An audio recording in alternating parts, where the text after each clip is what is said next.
Good morning, everyone. Welcome along to Steel Horse Station. Steel Horse here. G'day, Cranky.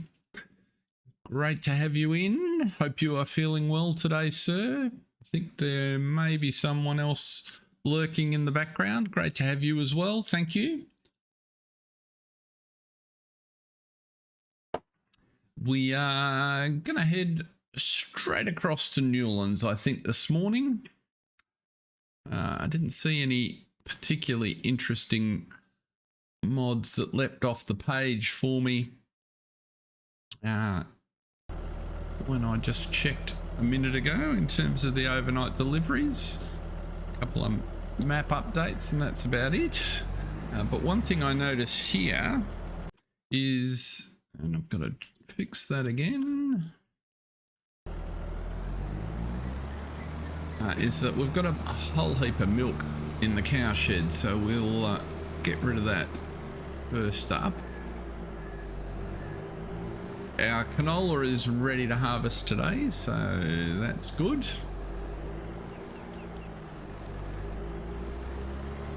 And we can probably do some prep work on this field.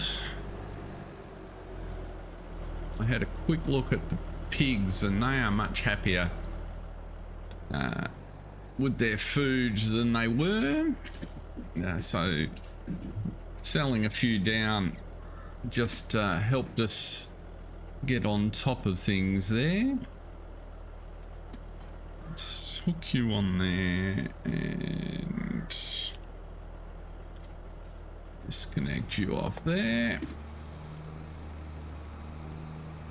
You'll notice that for the first time in a very long time, we're actually starting the episode with 100,000 in the bank, which is an extreme novelty. So starting to get things into balance is giving us a cash flow, which is good.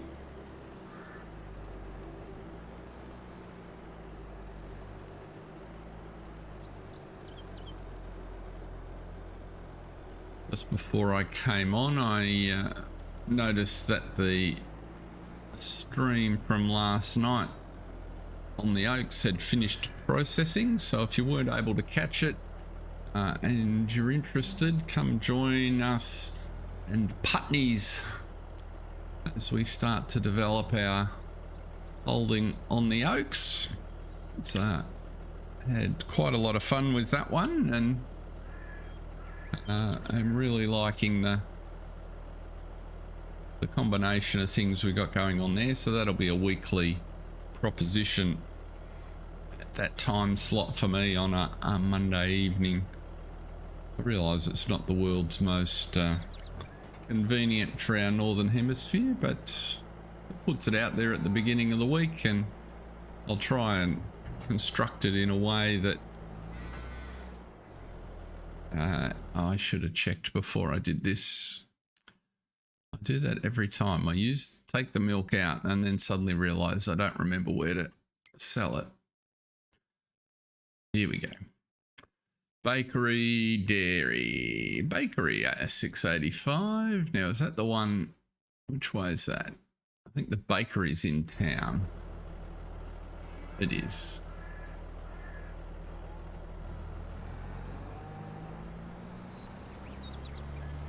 Yeah, so we'll keep doing the oaks on a Monday evening Oz time and see where that leads us. See if the Putneys family can dig them out of the trench that they've found themselves in. But on here, our intrepid farm manager is doing okay, I think. See, garden centre's coming along nicely. Managing to build these. We get these couple of productions in for the sugar and for making the grain grist. Then we can turn our attention to boosting the land holdings, which should kick us along nicely. Because there's plenty of flat land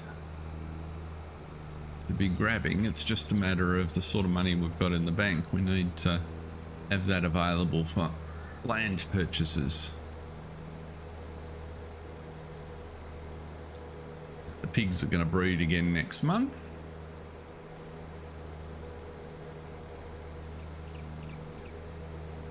Yeah, we have more trees to bring to market, so it's all good.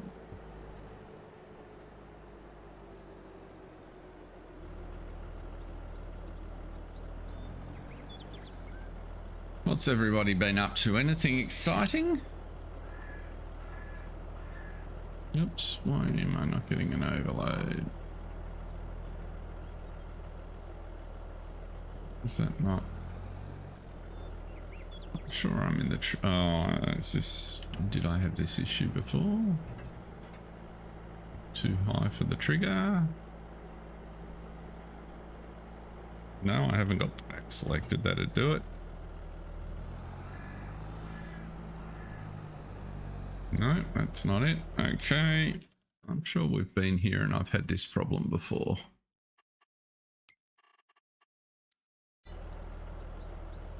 Because the trigger's not where it's showing, isn't it?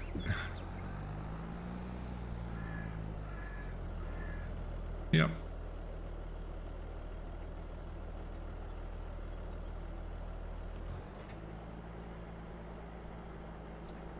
It's the pickup trigger, despite what the label says. I remember. Oh no, that's the dairy next door. That's very odd. I'll have to look at that on that. I mean, it's only $4 a litre difference, but which is a whole $28, 1,000 litres difference. But I'll have to look at that.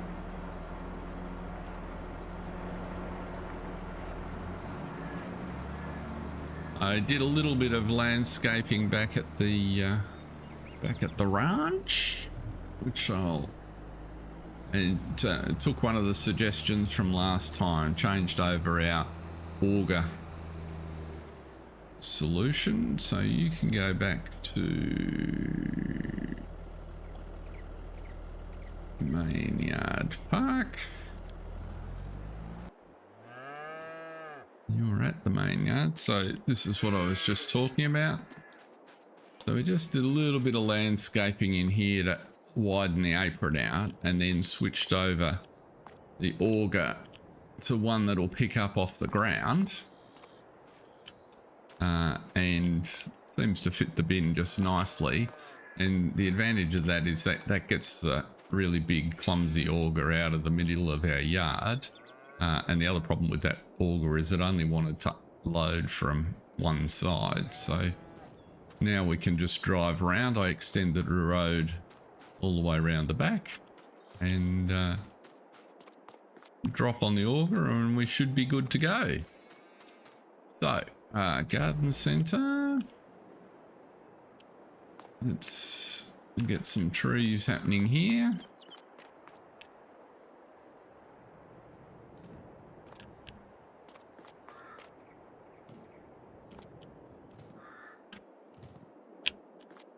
From the center, you can get almost all the trees, I think, which is good. Jody Beard, welcome along. Great to have you in. Hope you're well today. What part of the world do you join us from, Jody? I think you're, if I recall correctly, you're a relatively new member of the channel, so that's very much appreciated. Thank you.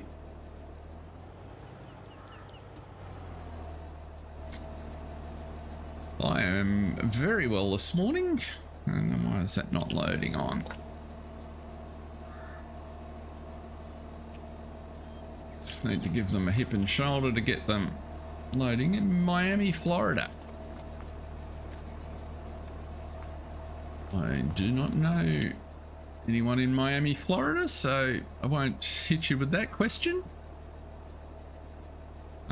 Daughter of a very good friend of mine went to TSU on a rowing scholarship a few years ago.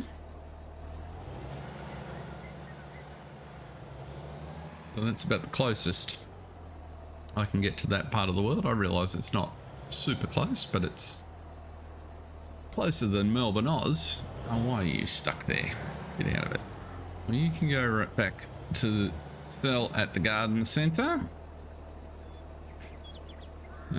So we want FM tree cell, that is correct, and off you go.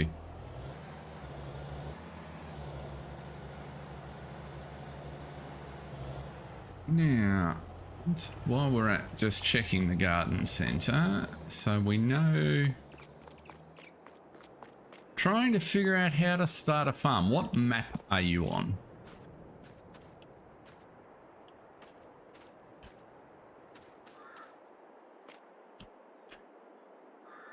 And how much farm sim have you played? You'll get lots of help and advice in here, ranging from people that are just starting to people that have been playing for a decade. I've been playing for 12-month club. There's Farmer Ed, one of the auto drive guys. Now, oh, and the other question I should ask Jody, are you playing on PC or console? I am Melbourne, Australia. We've just got a couple of folks in chat there by the looks from the UK. And there are a couple of folks lurking, and consequently I don't know who they are. So they may let us know what part of the world they're from if they're able to. Some people watch this while they're at work. I'm glad I'm not an employer anymore. And I'm still trying to think, oh, I'm going to turn those off. Auto drive creators, oh goodness. Sorry, Ed, auto drive creators. And I did put the link in the description from last night, so thank you very much for that. Auto drive creators, program my brain. Frankie knows how bad I am once I get the wrong words mixed up in my head.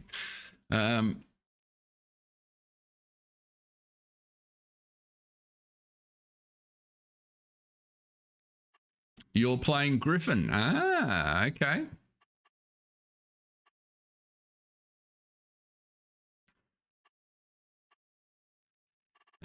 Now, what am I trying to do? I'm trying to concentrate for a second. So there we go. Turn that off. You get frustrated how to make money and grow the farm. What mode did you start on? Was it new farmer, farm manager, or start from scratch?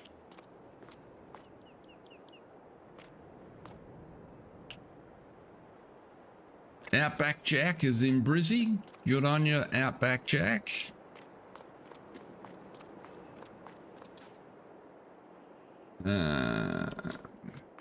Now let's PlayStation 5. Okay, so we have a few console players knocking around the place. But starting your farm and making money, I guess the first thing to do is remember that a bit like in real life, cash flow is king. So if you're spending more money than you're making, life is going to always be difficult. And so you having a look at what's coming in and what's going out is a good thing. I like to very early on decide the sort of game that I want to play and get something happening that deals with my cash flow, that kind of insures against the things that might happen. Ed's absolutely right.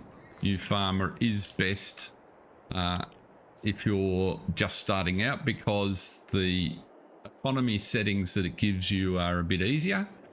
and you start with a bunch of equipment and some land, so straight off the bat you can usually get going with something.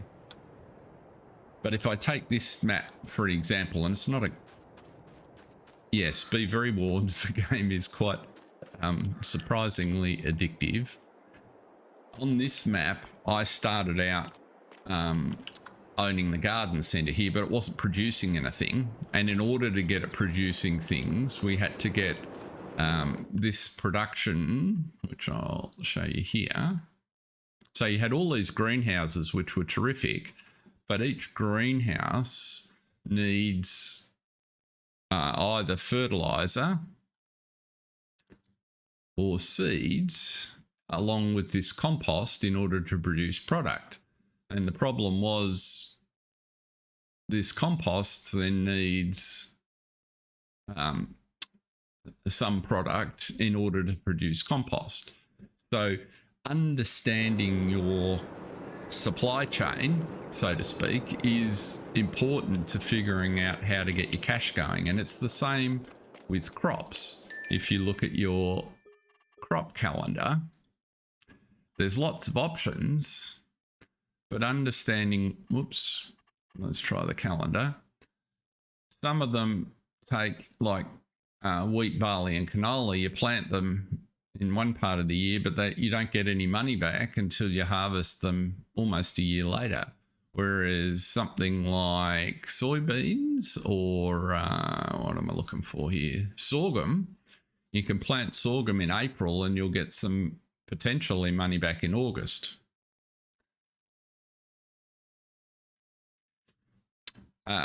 Loans are useful. Hey, welcome back, Cranky. I suspect you've been doing chores. Loans are definitely useful, but if your loan's too big, the interest costs on your loan will eat into your cash flow because they'll take you, that interest comes out every month. And the point that Ed's just made is if you look at the sale prices, so sorghum, which we were just looking at there, sells on this map, on this economy setting that I've got in this range. But when you harvest it, which is, I forget what I just showed you. So you harvest in August, September, right at the bottom of the market, and then the price goes up. So if you can afford to hang on to it for a few months, you'll almost double your money. So that's kind of the basic economics. And then of course there's lots of things you can do to improve the amount of crop you get, and that's why the game's so fun and addictive, because you can develop it in any direction you like. But my suggestion would be keep it quite simple until you get the mechanics going, and you know, as simple as, well, just figure out how to get a crop in the field and get it off the field. Production chains, any of them are good if you've got the right inputs. Stick with the base game ones for the moment. Don't worry about mods because they tend to tangle things up a little bit and make it more confusing. But if you like the farming concept, I wouldn't even worry with productions at the beginning. I'd just go straight for get a crop in a field, harvest it, and sell it. And once you've kind of got a bit confident with that cycle, you could go for a second field or a different crop. You could also, geez, Ed's on fire today. He's leading me down the strip. You can go for basic animals, and in my view, either chickens or sheep are the easiest animals. So chickens just take wheat or barley and they produce eggs, and they're effectively, think of them like a production. You don't have to do any work with them, you just put them down and away they go. Sheep, you feed them grass, which you can cut with a mower, and they'll produce wool. And if you then want to get into productions, you put your wool in the spinnery, and it produces fabric. So if you look at it here, what we're doing, and one caveat, so we are running a mod on here which is going to make thinking about animals a bit complicated for you. We're running something called Maize Plus, which makes the feeding of animals more complicated. But if don't worry, don't try and do that at the beginning, you'll explode your head. Just start out simply. So if we come over here to animals and we look at our sheep, right? So in the base game, you'll only have one food line here and you can feed them grass or hay. The pen might need water and they'll produce wool.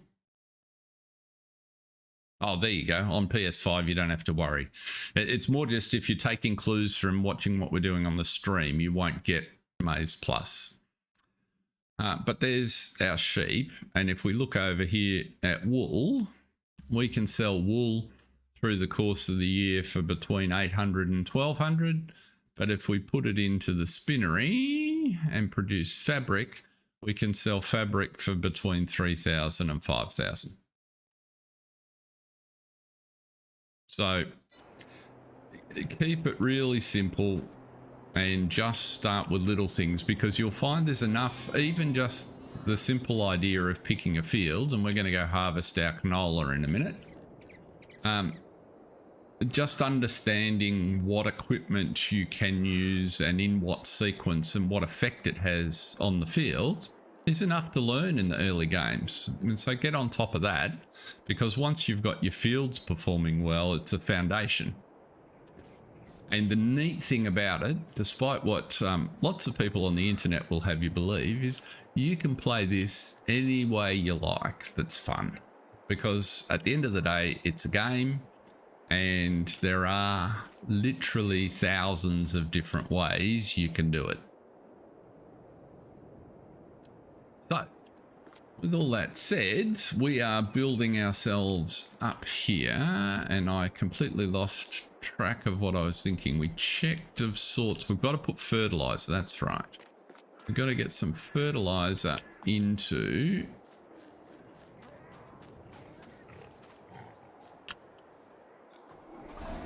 the garden center, because it won't produce some of the trees.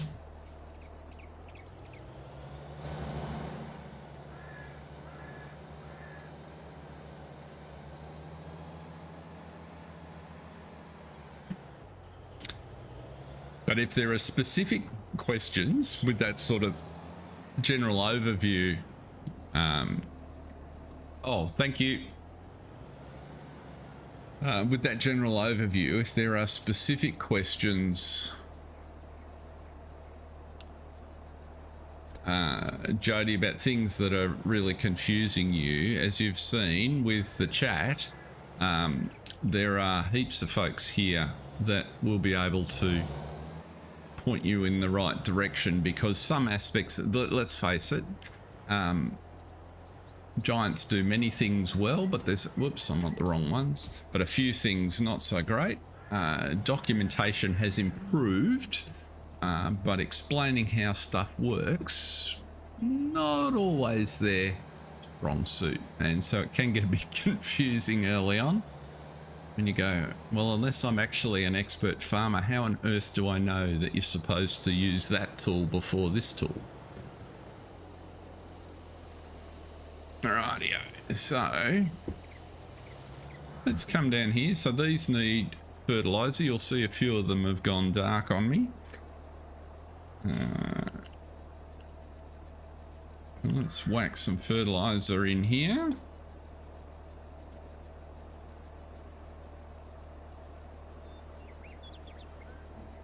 And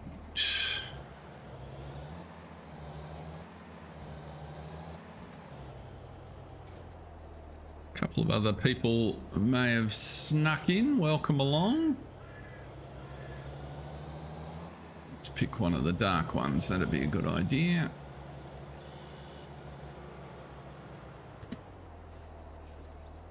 Tanner, good to see you. Hope you are well. I've got to go to the sell point and sort the where is he? There he is. Okay, and he can go back to load up some trees.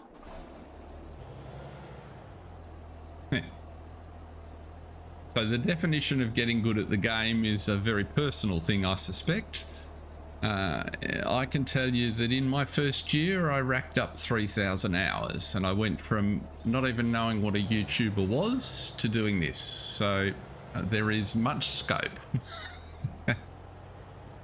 The other thing that's a really good thing to do, which you're obviously already well onto, is there's a heap of YouTube content. So, you know, watch lots of different stuff. Mr. Sealy P, if you haven't already found him, is fabulous for console. He's fabulous generally. I pretty much watch something of his every day, but he is really helpful for console players because that's what he plays on.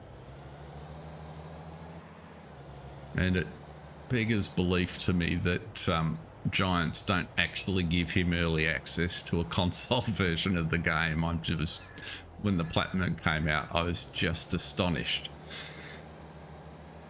They sent him a PC version and wondered why he didn't do reviews of stuff because he couldn't actually access it until the console version came out. It was just silly. Oops, I didn't quite empty that.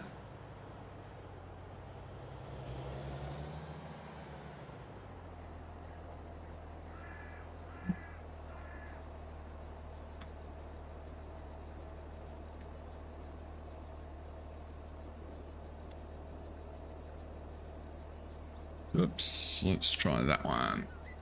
And that's all the fertilizer I had. So we'll get one more loaded up.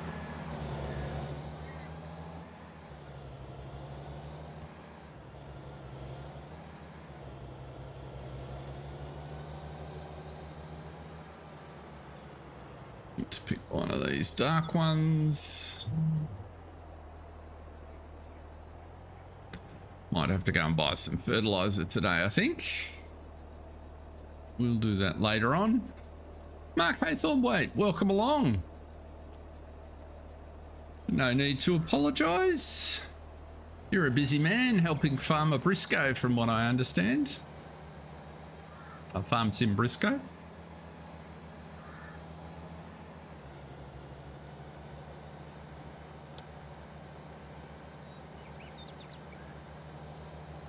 I wondered if it was you we could credit with the fact that the download decreased some 80 meg in size.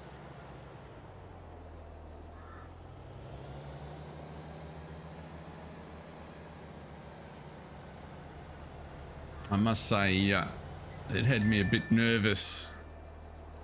Right, so you've loaded up again. Let's just get you... Now, I think I can do, as long as I don't do that, I can do this.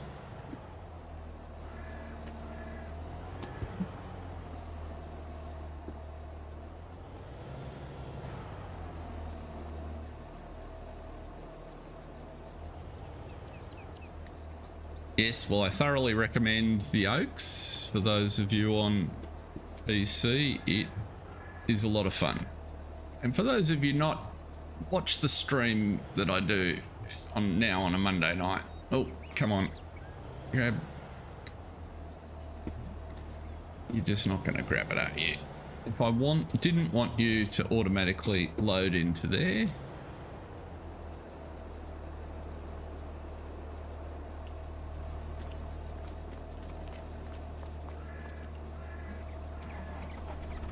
Yeah, it was kind of interesting, Cranky. I had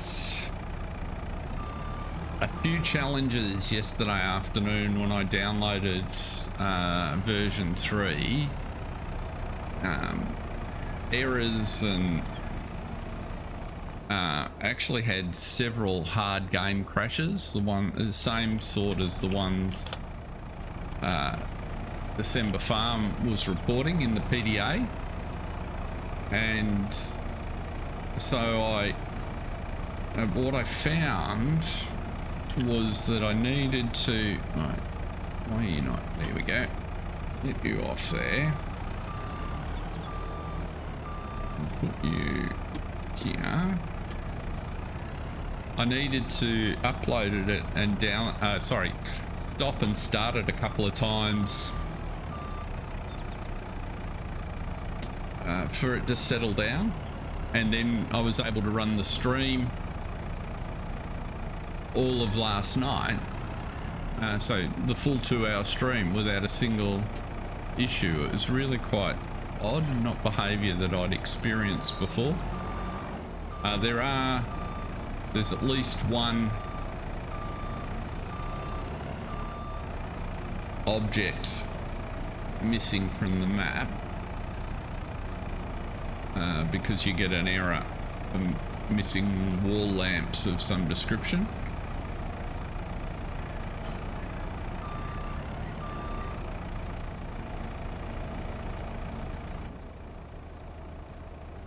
You can head off. And it's inevitable when you do a new save that you, oops, don't want to do that, don't want to do that, stop.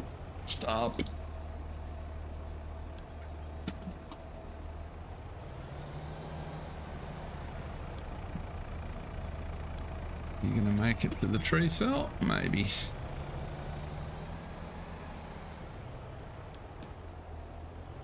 Right. Okay. Yeah, it's inevitable when you making updates to a new map that it's going to need a new save somewhere along the line, and those are going to take your custom stuff out.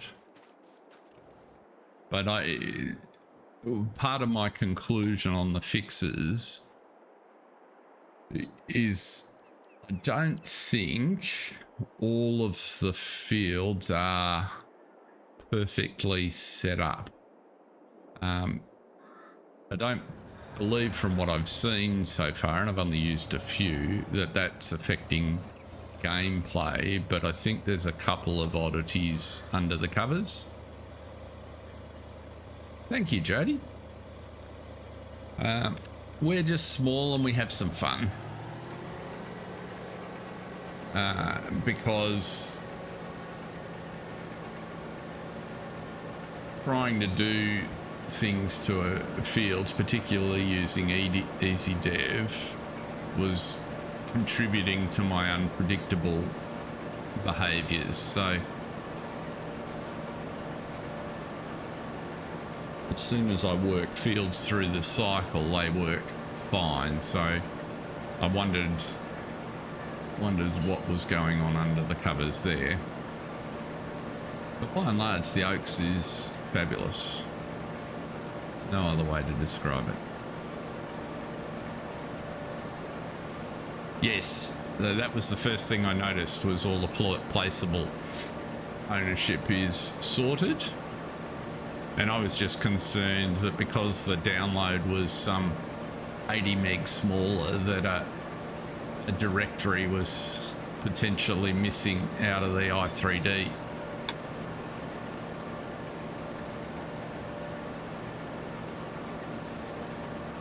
But as I say, I ran for 2 hours on the stream doing a whole bunch of different activities using auto drive. Ed's auto drive course worked flawlessly, so no complaints at all.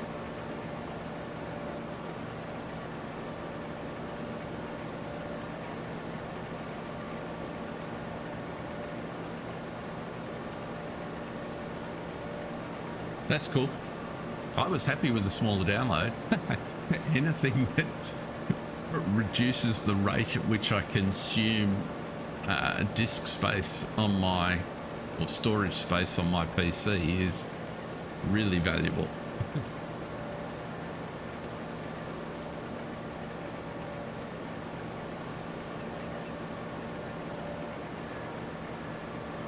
Now we can't forget today that we need to feed both the cows. We will need to feed the pigs again. I was trying to do some calculations, and I'm figuring that in perfect conditions, I think our pigs sort of in the 100 to 200 range will consume 20,000 litres of food a month.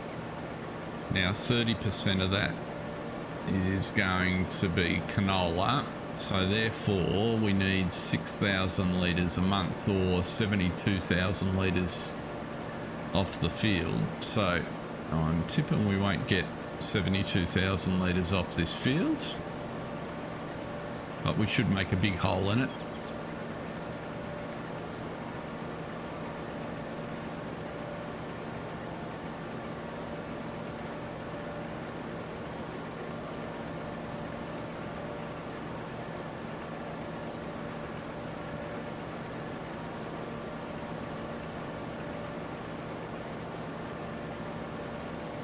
The main thing I observed on auto drive is, because it's 4X and some of those lanes are pretty narrow, your vehicles don't necessarily take the routes you think they do. And if your settings for a new vehicle default to auto maintenance and fuel, they wander all over the place, and those locations work really well, by the way, but they just caught me out. The other thing is that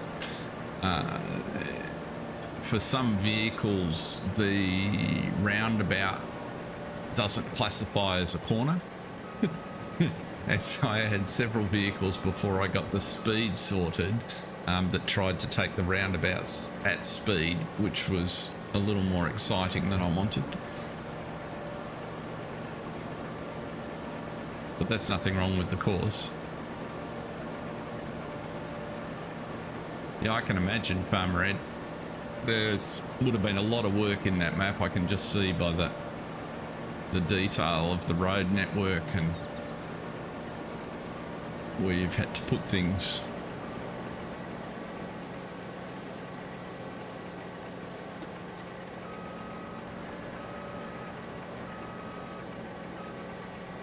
Come on.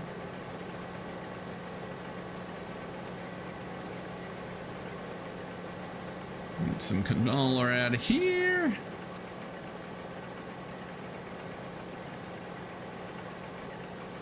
We obviously made it to the tree cell successfully, so that's working quite well. Now, see, I'll have jinxed myself and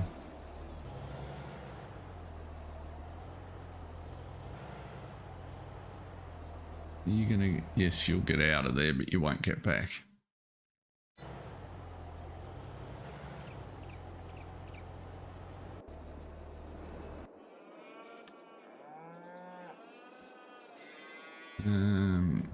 Next one, next one, next one, next one. Oh, I can't tab to the... I cannot tab to the harvester.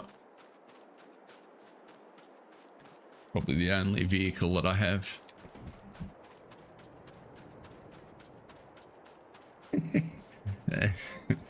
There is that is a very tight sell point. And there was much hand wringing and experimentation required in order to get it to work. Hence the global pallet bags and the Unimog. The Lin gets in there really, Lin truck gets in there, but it's really expensive. And it's doubly complicated. I don't know if you're aware, but the entrance to the farmers market on this map has automatic bollards that shut at 9 o'clock in the morning. So you've only got a small window. So it's also taken me into map territory. I've moved a couple of objects that are placed in the map, a couple of plants, because the Unimog just can't turn tight enough to get around a couple of the corners. And I have turned some collisions off to give me access if I need to do an out of hours delivery. So it looks really good, but it's not terribly practical to service even with auto drive, and if you're on console it'd drive you nuts.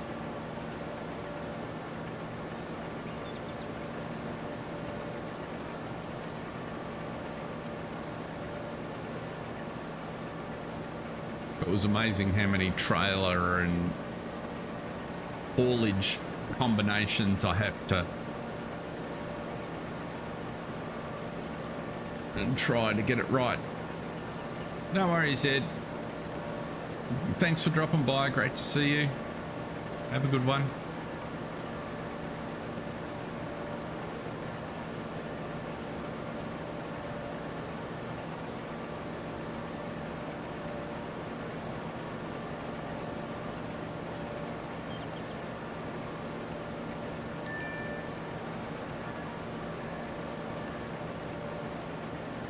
One of the things that occurs to me, Jody, if you're playing Griffin, Indiana, and if you've started on the starter farm, you can do a lot getting, just starting out with grass work. You can get the grass work sorted. You can make good money from silage and hay bales and straw bales for that matter.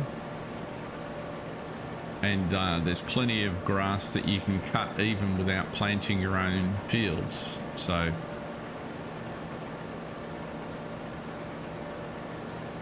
that's one way to get on top of things there. The only thing I would say is that the fermenting silo that comes with the main farm is agonizingly slow. If you fill it up with grass, it'll take a year to process it all. So you might want to supplement that with another silo of some sort. And if you watch the early episodes of the Griffin, Indiana video series, you'll see how I approach that. Obviously with a few PC tricks to make it work, but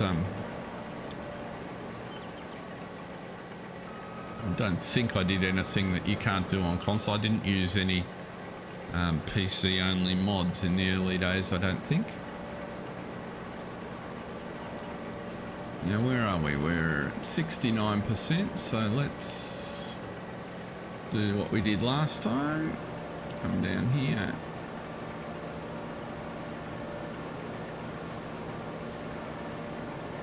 Now we're at 140,000. Money's burning a hole in my pocket.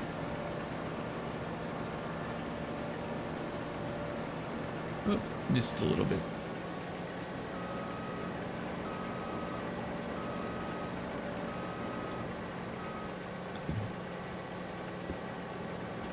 So what I'm thinking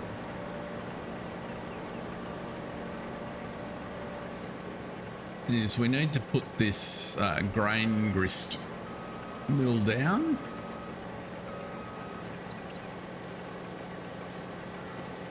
And the bank manager will get the wrong idea if I go too long with that much of a balance in the account, so we need to spend it. So if we head up here, so let's see, somewhere over here, pigs, this is the area that I'm thinking, and we want to put this building, which one, without the selling station, with the selling station, I think we want to do that one. And I need the triggers, don't I?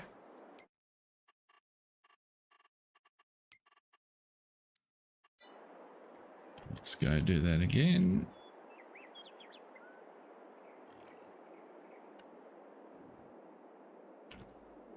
So, productions, there it is. Just as well I checked, so there is one around the back.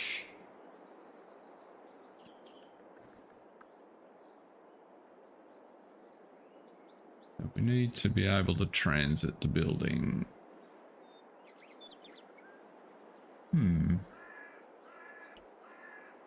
It's not going to fit down there, is it? Or maybe it would.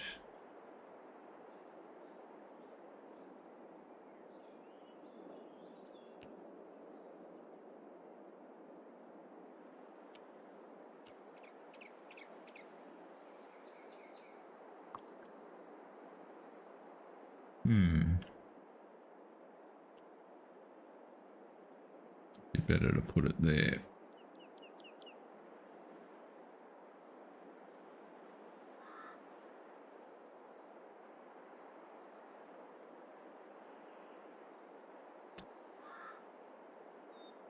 Yes, we've been, it's amazing what happens when you start to get your stuff lined up, Mark. All of a sudden, all the hard yards you put in trying to get things organized start to make money, and you go, ah, it's working. It was a plan. I reckon something like so. Overlaps with another object. What are you overlapping with there? Danger. Actually, yeah, let's live dangerously. Can always fix it after. Whoops, didn't want to do that.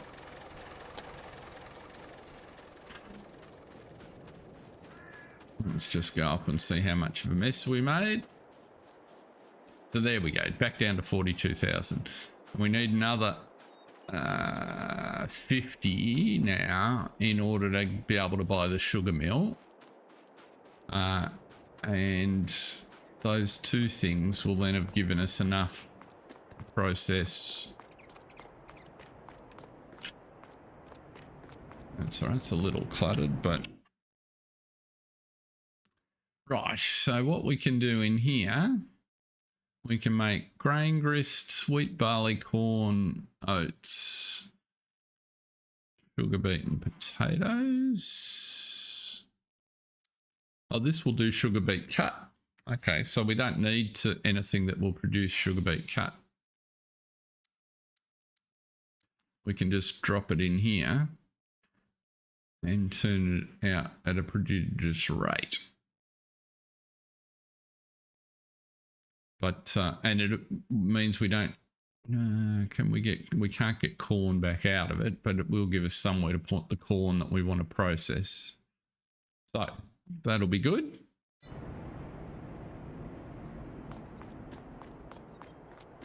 Let's go back to the harvest.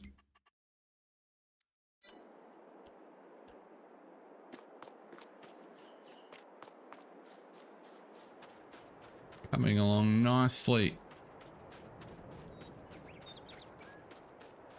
with sugar beets. That's in our future.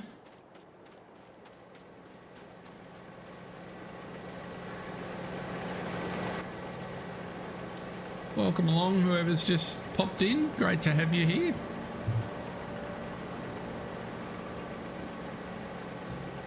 Pop that down.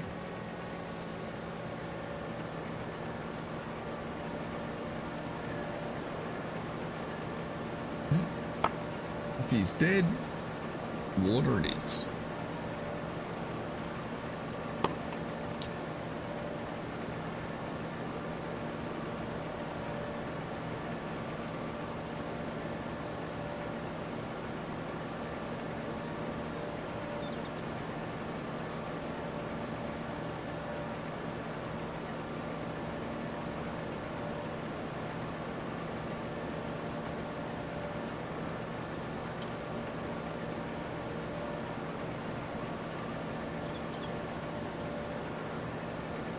I always find money burns harder when you've got lots of ideas and plans. It's a lot easier to save when you don't actually have anything to do with it.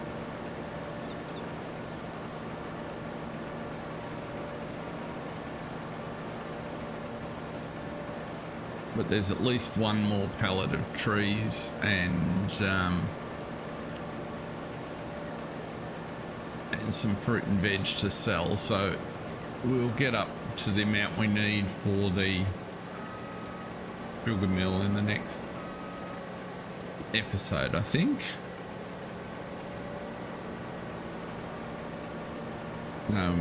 Because the priority, we will need to buy some solid fertilizer. The pigs aren't quite producing enough, or the pigs and cows aren't quite producing enough manure to run the garden centre. It's close, just not quite there. I was thinking of two things. I was going to do a rundown and buy some carbs for the milk. I think we can handle a little, now that we've got the feeding of the cows and the maize plus feeding in general vaguely under control. I think we could handle a bigger milk cow herd, and the milk seems to be quite lucrative.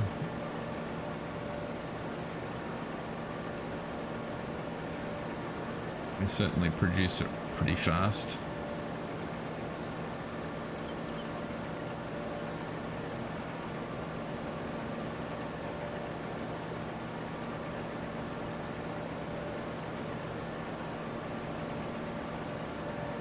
To the point where that's almost covering our daily expenses. We're still playing on single day months, so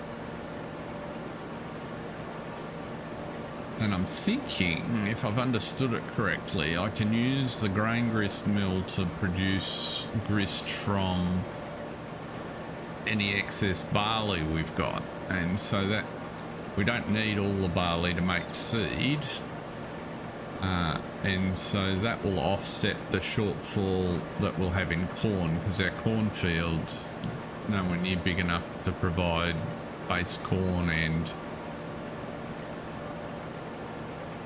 the corn grist for the pigs. So I think that's going to be the plan.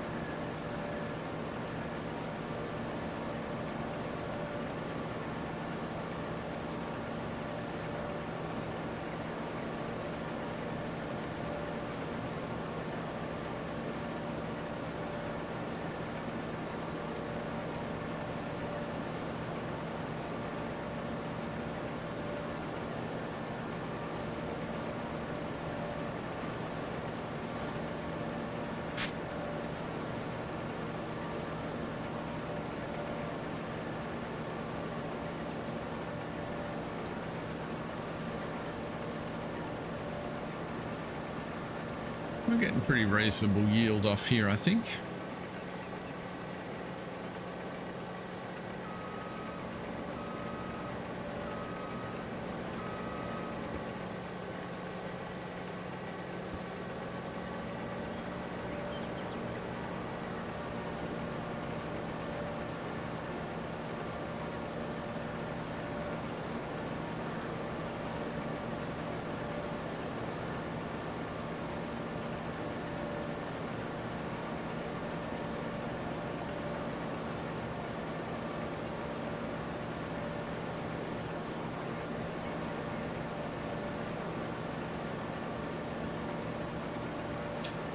Whereabouts on the Oaks have you set up shop, Cranky? I'm guessing from your reference to custom fields that you've turned a couple of the big ones into several fields.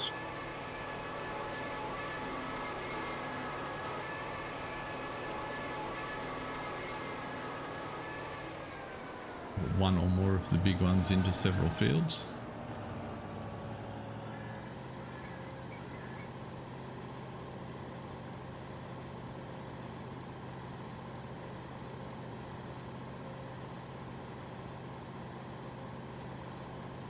So what I was just talking about, so if we look at pigs,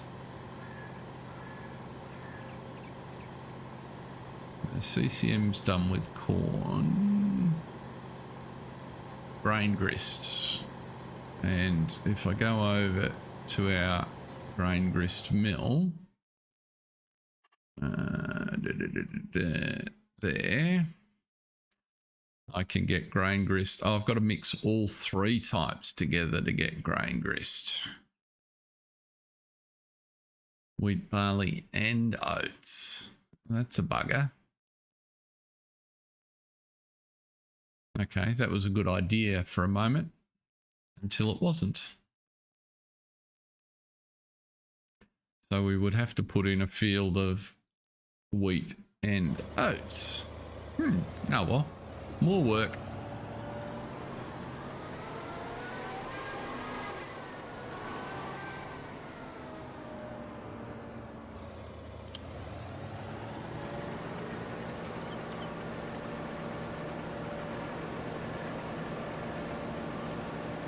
We just need more land. It's just that simple.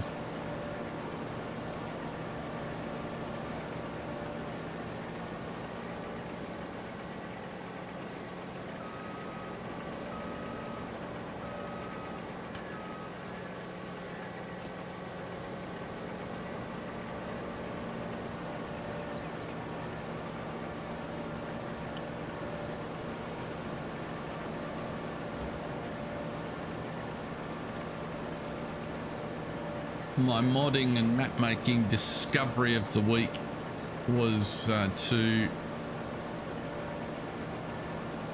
the parameters that you can take out of the XML for bunker silos that stop them or that enable you to allow them to freely rotate, which was good, so I was able to get them to line up with the fence in my field rather than try and snap to the 90 degree. It turned out to be just two parameters that you don't actually need to have specified in the XML. So done farm near field 70. 2 passes into grass fields and enough money off silage to buy the car farm next door. Aha. Oh, you're not far away from the Putneys. In fact, you're just about right on top of the Putneys. I can't remember which one is field 70. I know the Putneys have 68.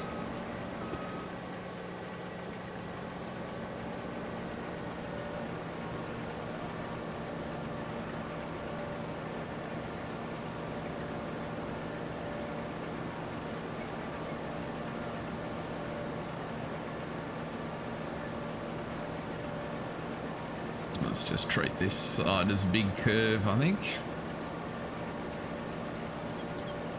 Upset the purists and we'll just meander across the field.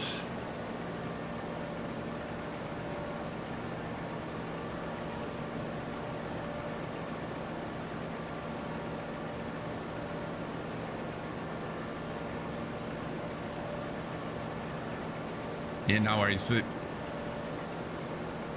I did some backstory for the characters.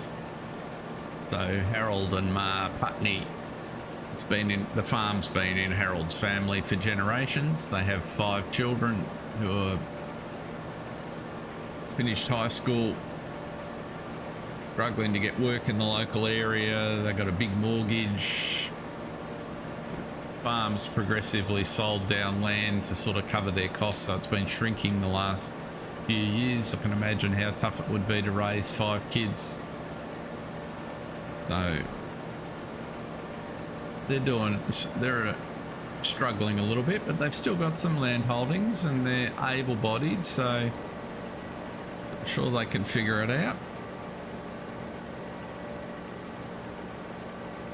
Oh, the other thing Farmer Briscoe did that I really liked was he's put a whole bunch more textures into the map. So if you're putting stuff down and making it fit, yes, it carried on from the first stream. So same location.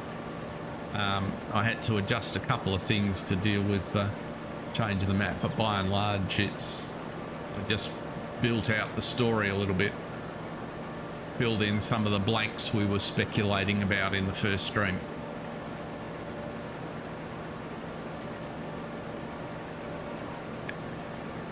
So one of the ways they're going to get sorted is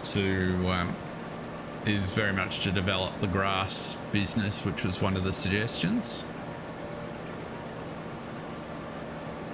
And they're going to try and farm their fields, but with the equipment they've got a lot more. So I've given them a selection of old, mismatched, albeit largely Massey Ferguson branded equipment, and for the most part, where I've remembered and got it set up right, the equipment's got hours and wear on it, so maintenance is going to be a thing. Oh, and the other little twist is because of their financial situation, the local farmers are happy to give them contracts, but they won't lend them equipment.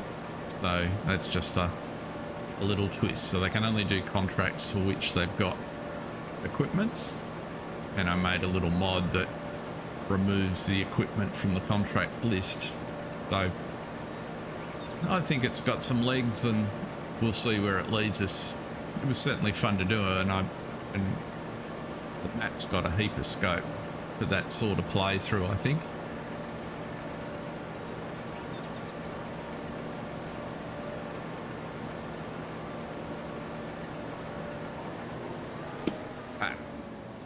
Try watching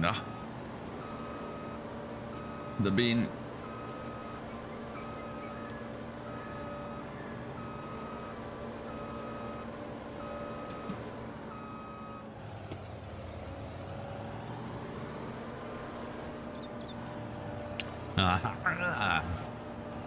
I created I modified a mod. I can't remember the name of the one I'd used for the base. Actually, it was an idea I had right at the beginning of setting up the channel. I was going to do a series set on a Brazilian map, and I didn't think that it was reasonable that a Aussie backpacker arriving in Brazil farmers would be all that keen to lend him their gear. So it's just a little script that I modified, and it has the effect of turning off the availability of mission equipment. And it doesn't do anything else at all, so consequently if you disable the mod, you get the equipment back.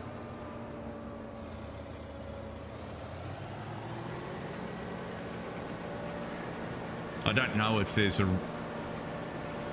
what I would define as a proper mod out there to do that, but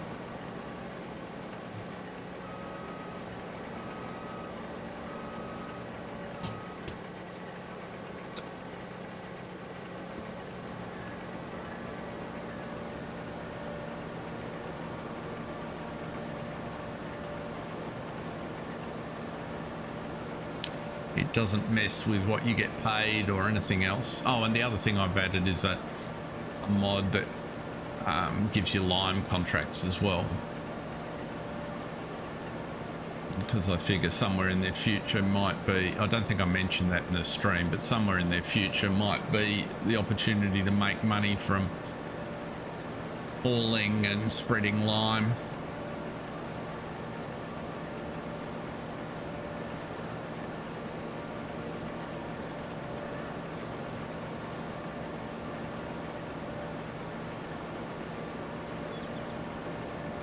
I hope everybody's enjoying themselves. We've got a few in today, which is great to see. Thank you very much for popping in.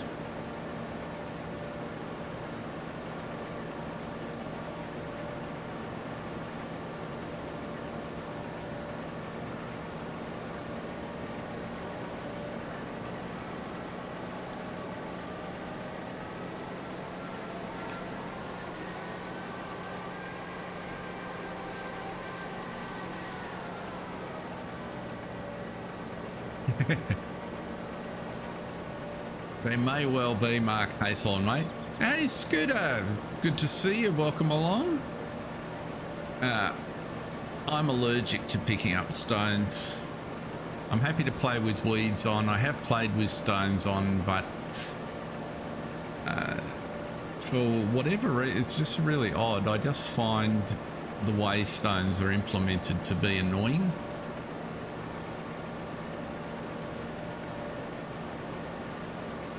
So it's one thing that I tend to turn off when I have done them. My tool of choice is the basket that you can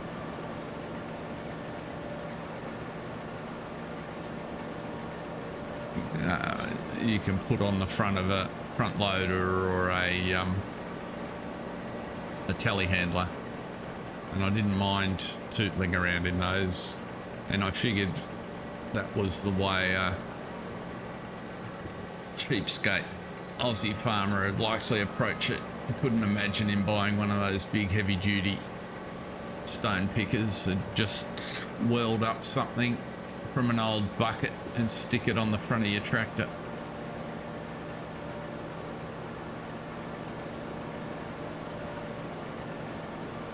Yeah, it's really interesting how different people have different characteristics.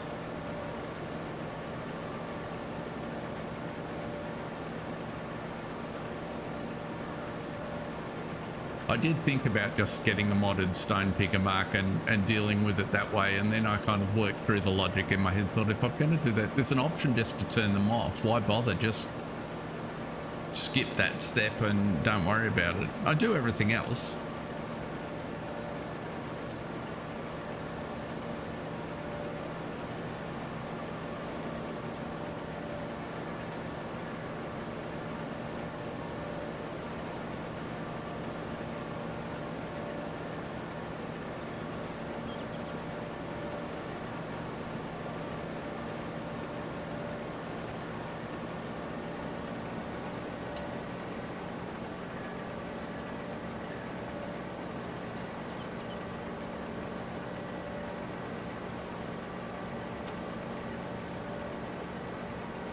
I'm surprised that the only spraying activity is for weeds.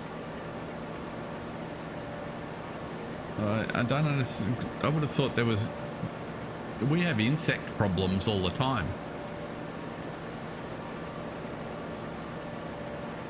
Well, that was the thing, Scooter. That was kind of what struck me. Is I like the concept of stones, and I get that in rocky ground you potentially would encounter them with some frequency if you're regularly ploughing it, but the frequency seems never ending, and on some maps it's just ridiculous. Like Old Stream Farm, if you leave the non-playing farmers to their own devices, they never pick the stones, and their fields are just stone fields after 3 or 4 seasons.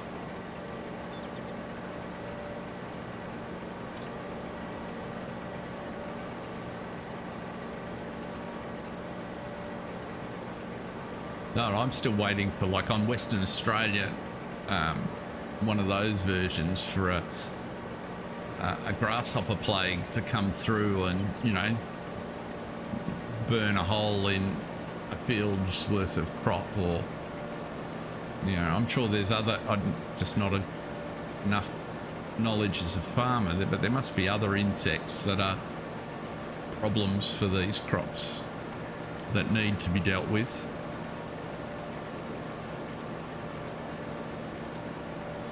Your computer's struggling with the oaks when the PDA is open. That's really interesting.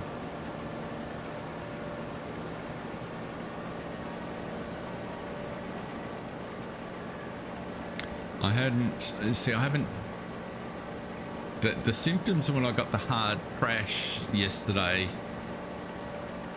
were all with the PDA open.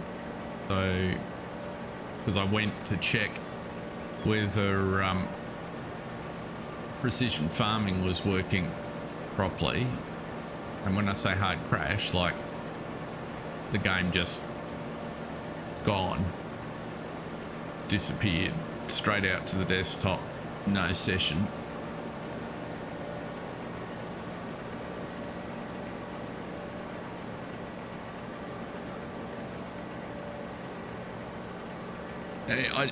I was going to send him a because he's reached out to me in Discord. I was going to send him a DM because I can't replicate it. As I said, I did a 2-hour stream last night and it worked beautifully.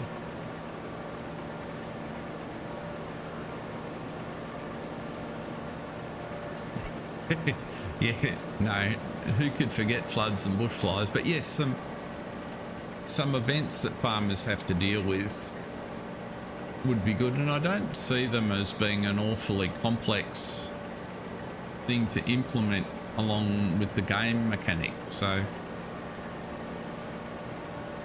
we just sort of haven't got there.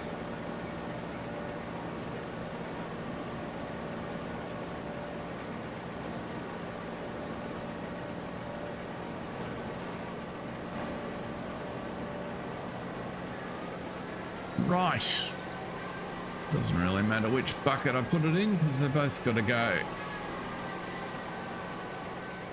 So that is the canola harvested. And we can pop the harvester away for another season.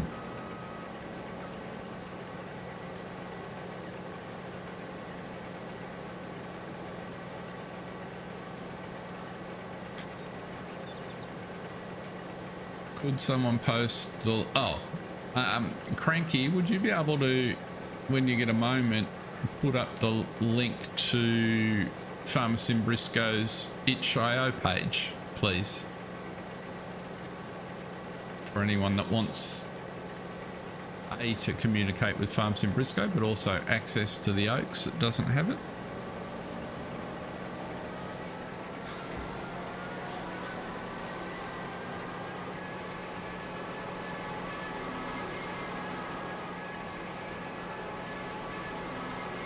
Geez, the bearings are sounding a bit ordinary in this. Oh, Facebook. Okay, there you go. I don't think I'm connected to him on Facebook. Might need a bit of grease on these bearings.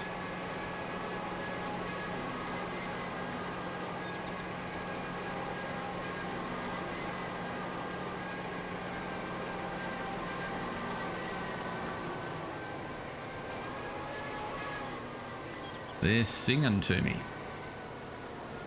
Now, at some point I did put a big karcher in over here, so we might actually watch everything.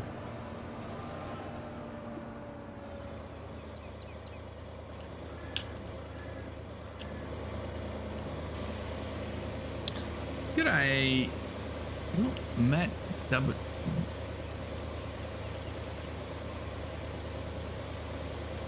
Matt WT100.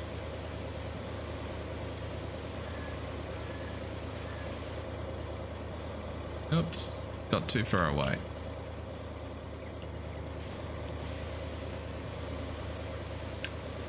3.2, stay in. There we go.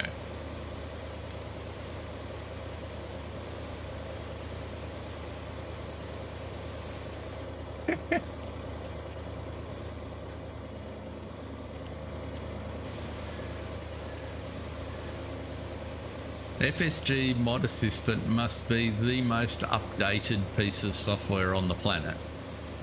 I reckon every second day I log in and it's got an update.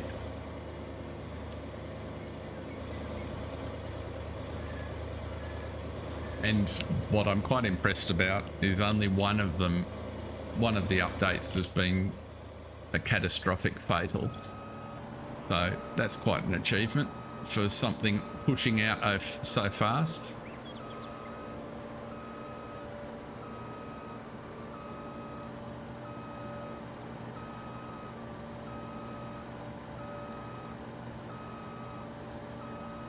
Because boy did I notice it when the update process crashed it.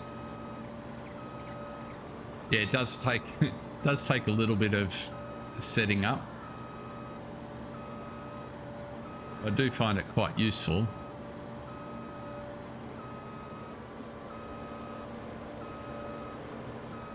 Got a sneaking suspicion I'm about to put this. Oh no, that's the correct way round. Get out of the way. Get out of the way. There you go. Look, just stop bail.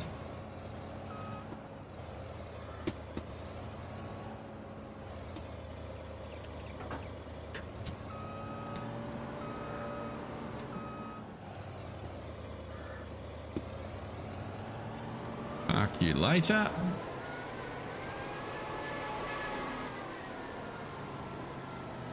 FSG Mod Assistant is the mod manager. It looks like, oh, can I do that? Desktop. It looks like that. No, why have you not picked that up? Oh. Sorry, folks.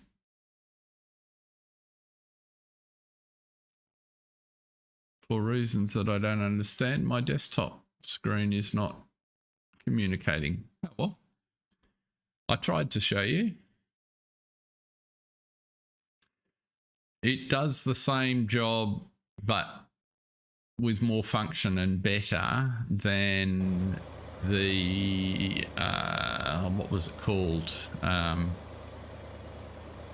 Goodness, how quickly we forget. What was the name of the folder manager for that preceded it? Sim Alliance, Sim Game Alliance, folder switcher or something.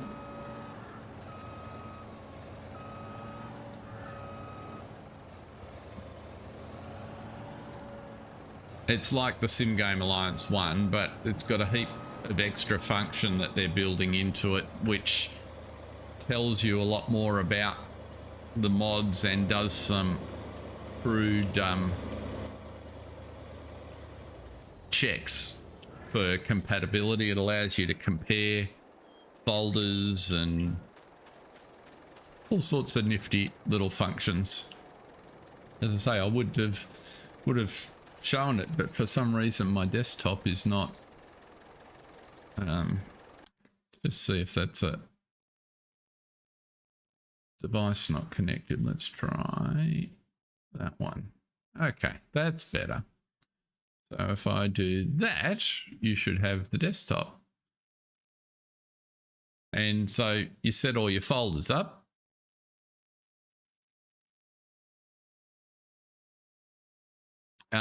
What I like about it is, so if I open the tab, it shows me all the mods that are in the folder along with the store pick and what version they're running, and then I can I think I can right click on it and it'll show me the description, which is really handy for something like let's go down here. Yes, I am running a few mods in this Save.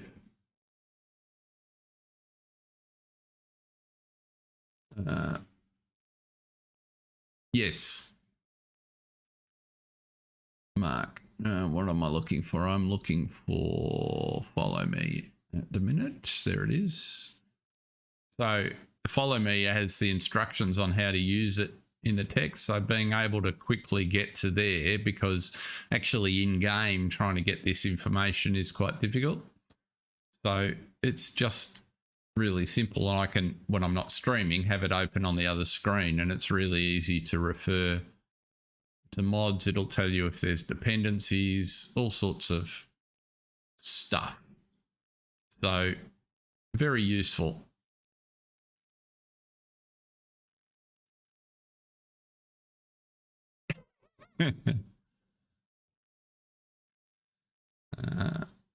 And as Tanner points out, Argsy has a great video on it. So go look at Argsy's video. Right, that worked. Finally got that figured. Didn't know why it wasn't. Let's come back into the game.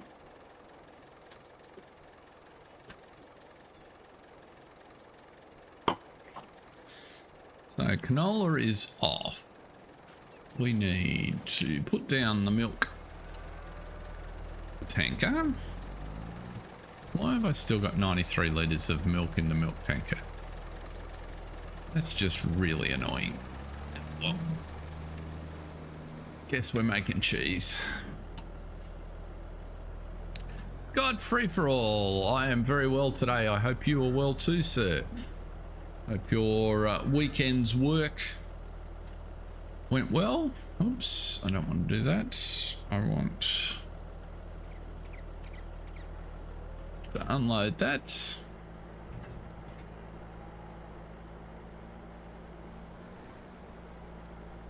It's good to hear. Let's get you off there. Let's go and pick up the short one and put that in with the pigs.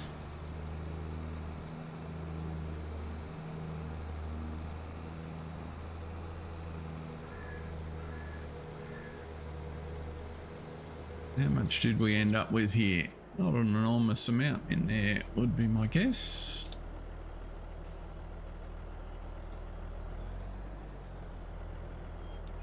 Oop.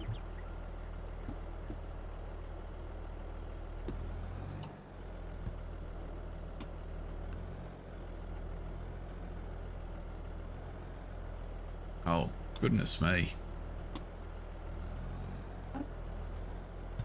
Driving skills, 0.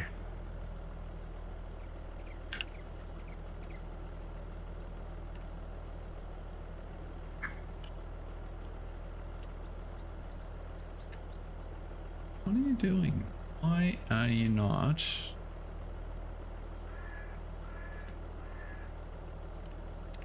Try selecting the correct implement. That'll work much better. 9,000 litres. Now, if we have a look at the current situation up at the piggery, we will see that pigs. So canola, I'm pretty sure we'll check in a minute, is protein food. We need all food groups, but we definitely need protein food. So I'm thinking we'll tip all 9,000 litres in there. Thank you for posting that mod assistant vid, Cranky. That's very helpful.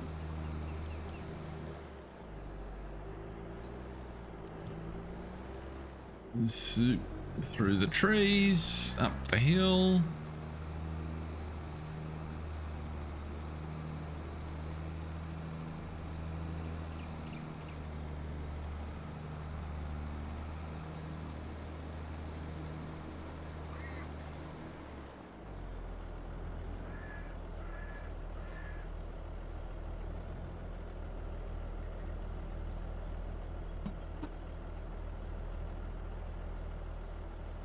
See, can I get a trigger?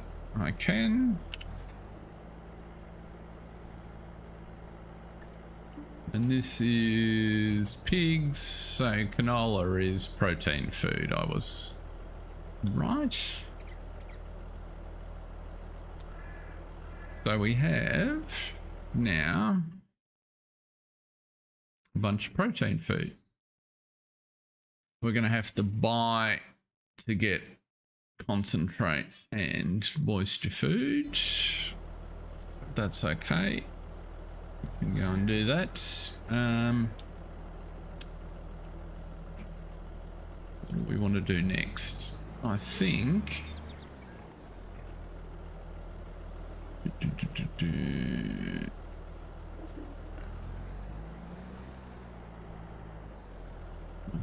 think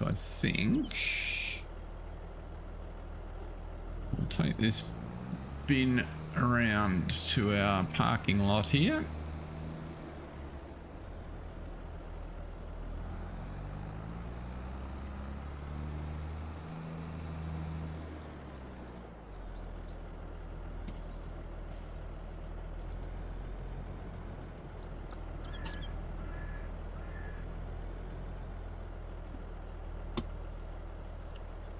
Oops, try that one.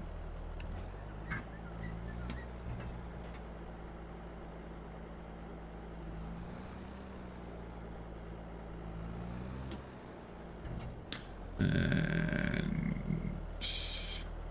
that one. We could do...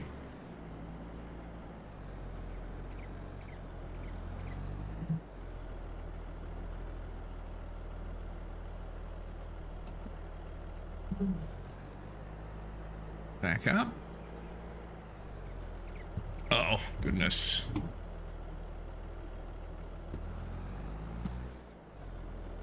Let's call me Jack the Knife.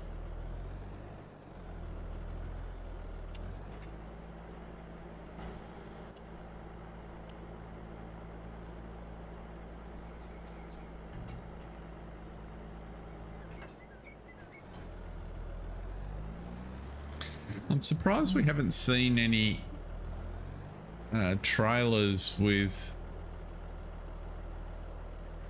the type of container loaders that I'm more used to for Silver Run.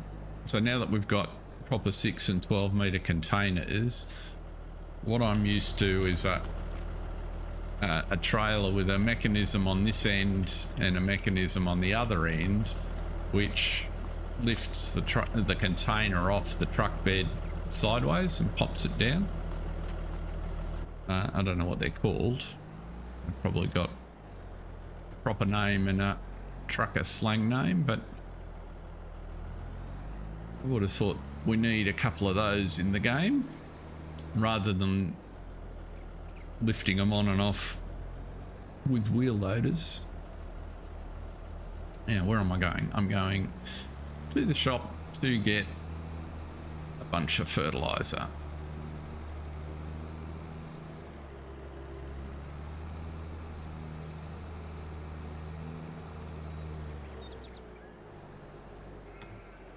Hour of free time before work. Well, sit back, relax, take a load off. You're going to work, so it'll have to be a Dr. Pepper and M&M's. Oh, there's a tractor running back there.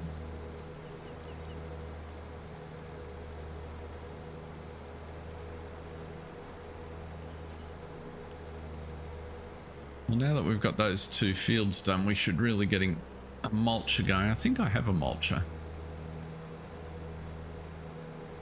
to take care of that.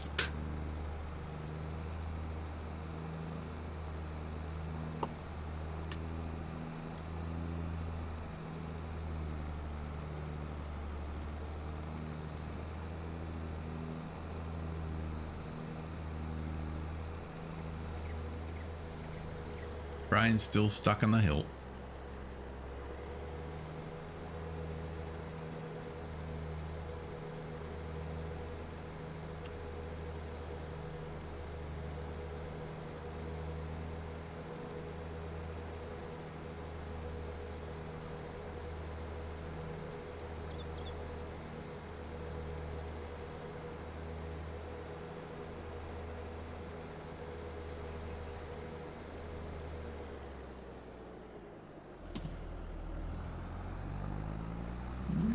Let's whack this over here.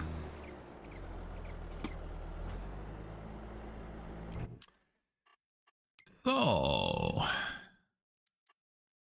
big bags of fertilizer. Let's grab you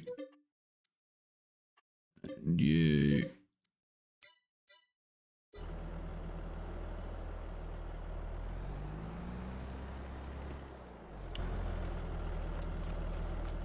I'm seeing the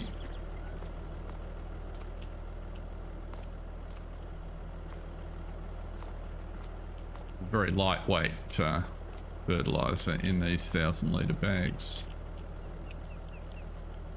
If anybody was wondering.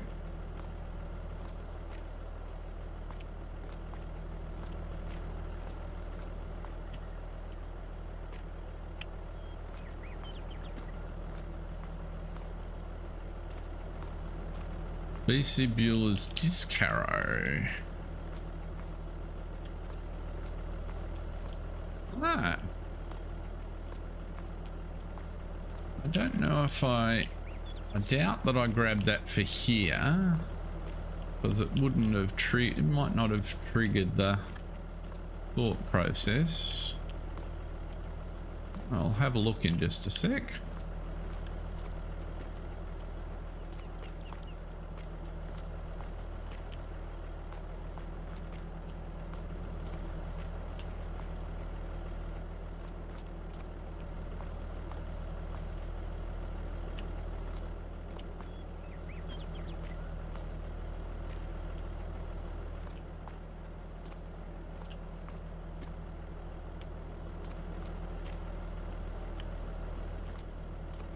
While we're at it, let's put the other seed treatment stuff on the top.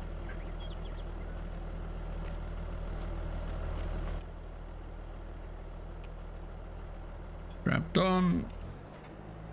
It'll be fairly heavy, one would imagine.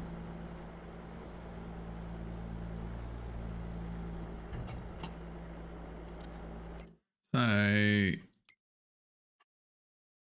what category is it under? Cranky? Ladle, Discaro. So Discaro.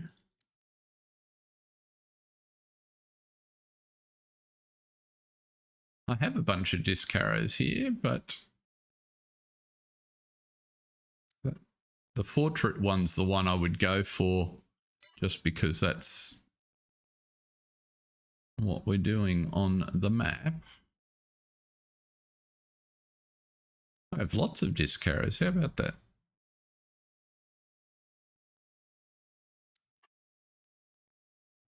That's not it. I don't believe I have it.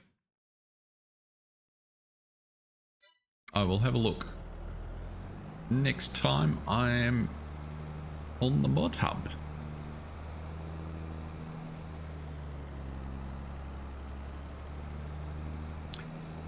I don't mind necessarily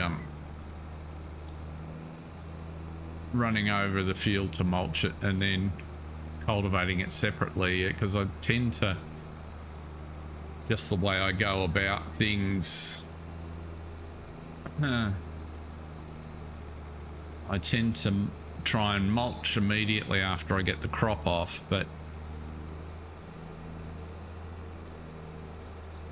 I was having DP and M.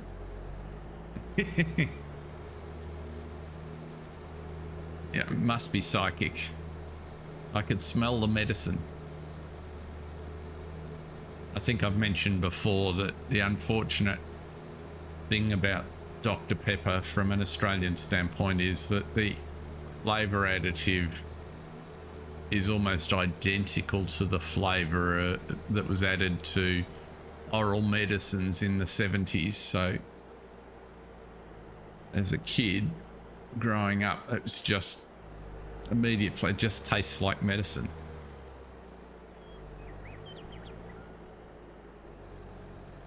So no, never had an interest in well, just couldn't drink a can of Dr. Pepper. There's just no way, it would not go down.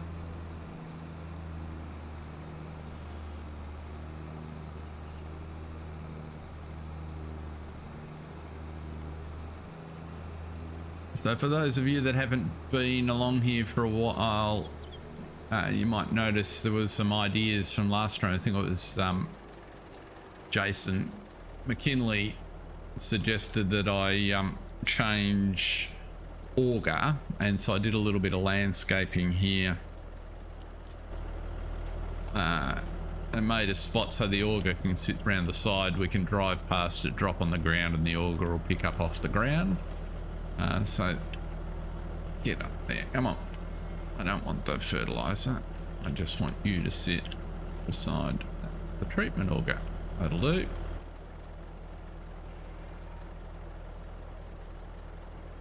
$18 cans for $1.68. Yeah, that's about what I reckon it's worth. Quite frankly. Oh, seriously. Why would you? Get out from under there. Right. But no, I understand those that have grown up with it. It's kind of like Vegemite for an Aussie. It's just one of those tastes that you love. Not all Aussies, but many. Now let's see here. We will.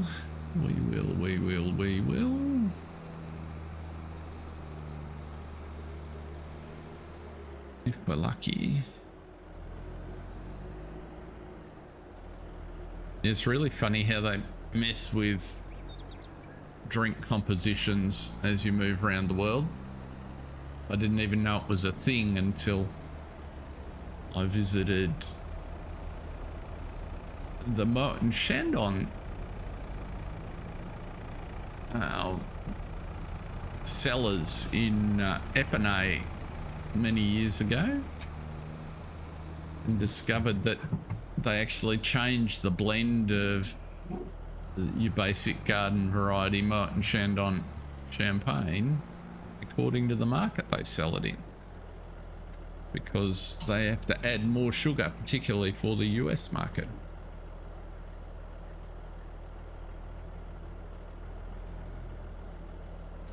It's not going to load off here, is it?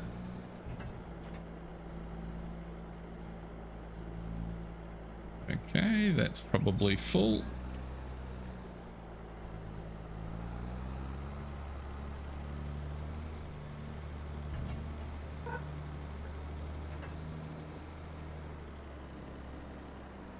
Yep.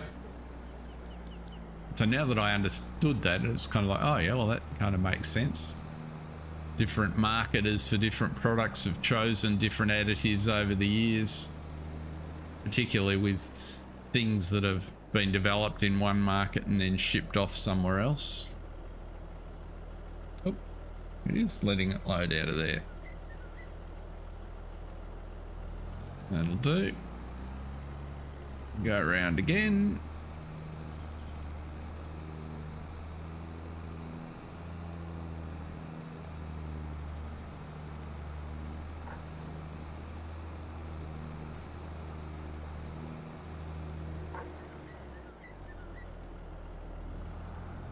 Just do loops here. It's moderately efficient. Oh, these ones are a bit closer together.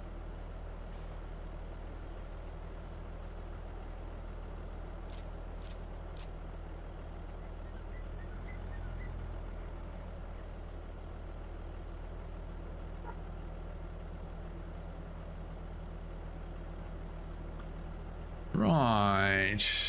So that should mean, I think, that all of our productions are now running again. Pretty much.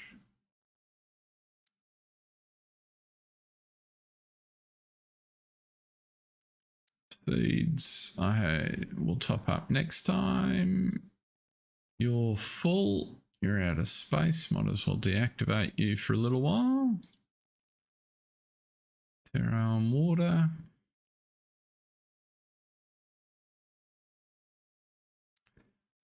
binnery doesn't have any wool in it. And the distributor has plenty of water, so that's fine.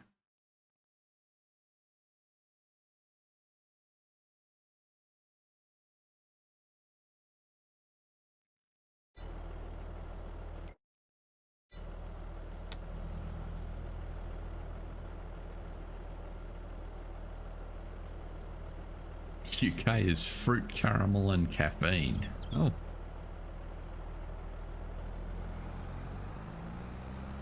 That always brings back memories when you say like that of, what was that coffee substitute I remember from growing up? Chicory. Oh, yuck. But that's big in lots of parts of the US.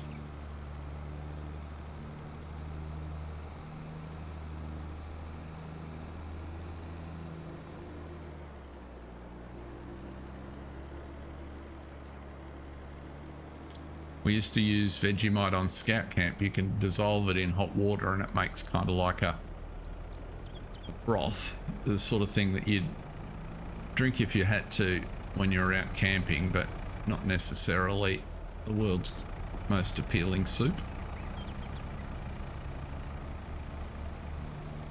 Yeah, exactly, Cranky.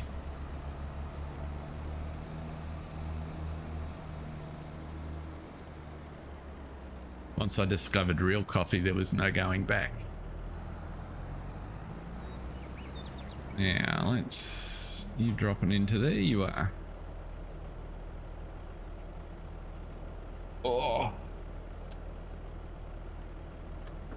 Stretch! So, while that's sort of sorting itself out, I can drop into there. Let's see here. Do we indeed have... Yes, we do. A mulcher hiding at the back there. Seeing you're running. Let's whack, get you out doing some work.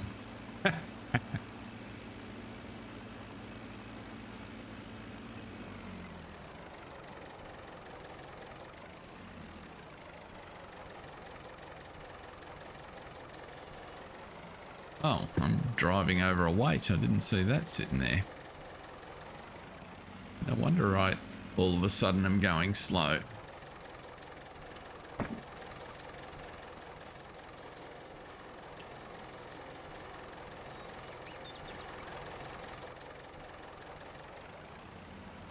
Right, let's get that.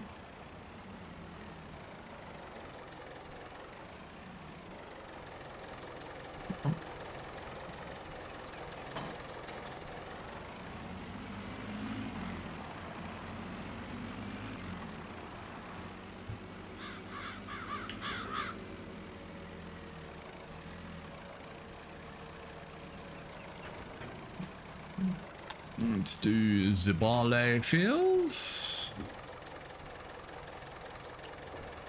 Ah.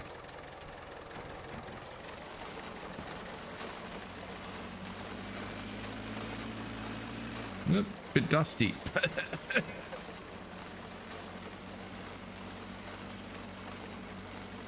You sneeze just thinking about it.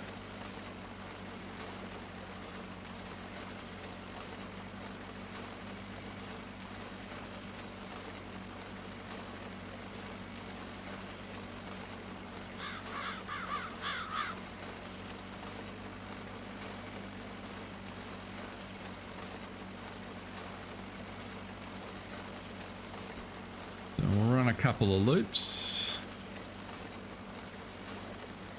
Thanks, Scott.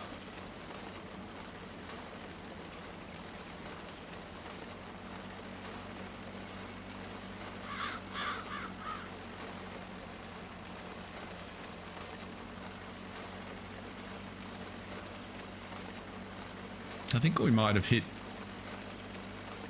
100 and we're either 149 or 150 subscribers, which is amazing.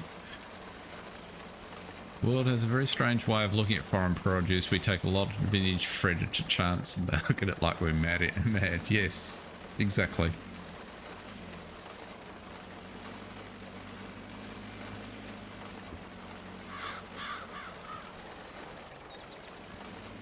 Cool.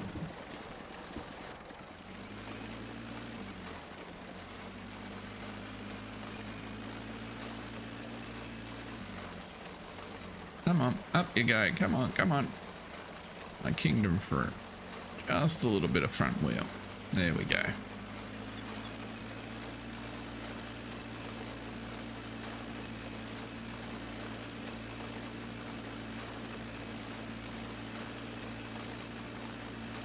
Very groovy.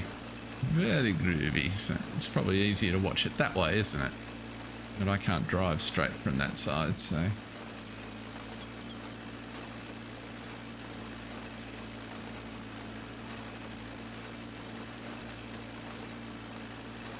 We'll do a second headland and then we'll just let it run up and down.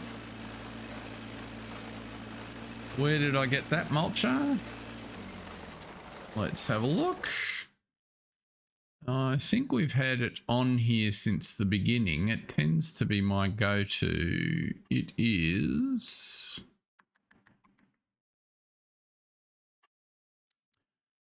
the North Speedmax 560.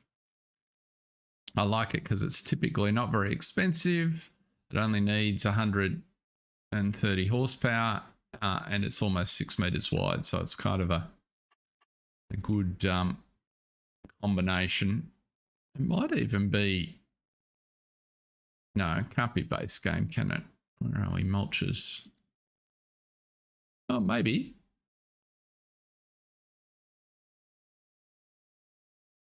It is base game. There you go.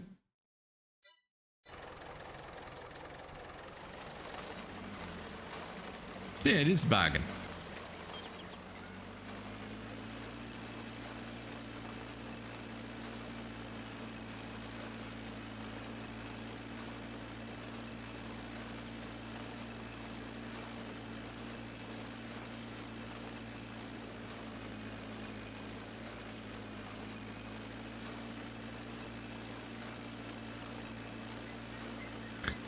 Rightio, one more we go.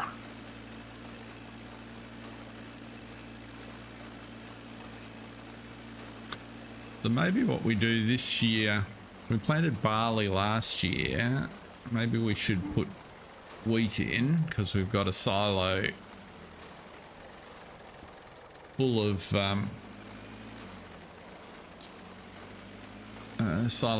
barley, and there'll be plenty to make seed, and we'll have some left over to contribute to grist in the future. But if we do wheat, then we will only need to find somewhere to plant oats, which we can put if we get another field pretty quickly, and that'll be the fastest way to the ability to produce our own grain grist.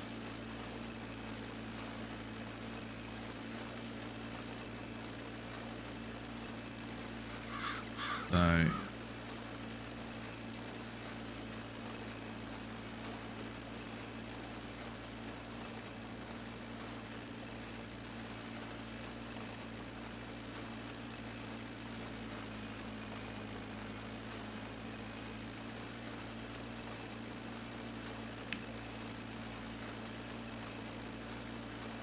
in real life, what crops besides corn do they mulch after harvest?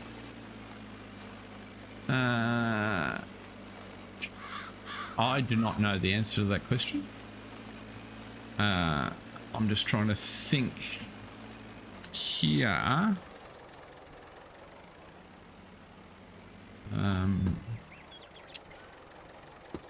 The only farm I've spent any time on here, they tended to so the wheat, they cultivated the stubble in more so than I would have said mulch it, but I'm just struggling a bit with traction to get over that lump.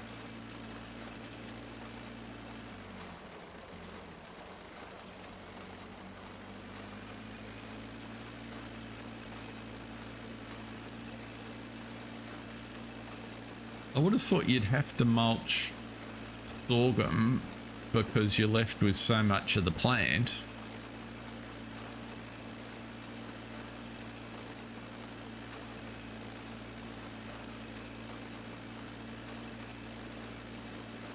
And potentially canola too, but I really don't know unless we've got some proper farmers. It's times like this you need regular farming contributors.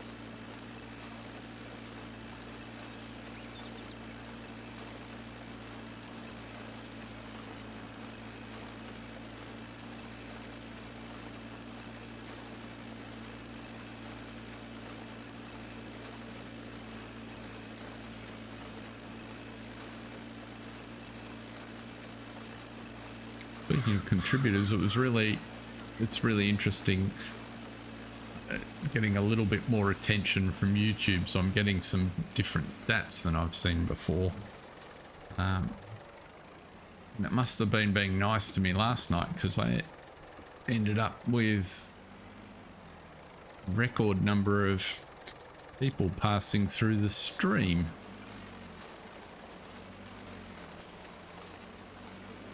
So up to almost 100. Whereas today there's been 45, which is fabulous. And that's about what I would consider to be normal.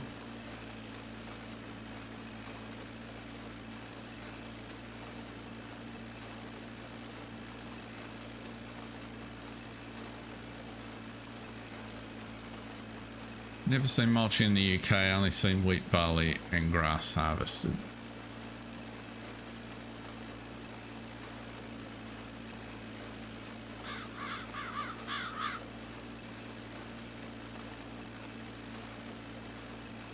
That's cool, Scott. Thanks for dropping in. We look forward to your creative endeavours. It's always nice to have another Scott video. Which map will it be?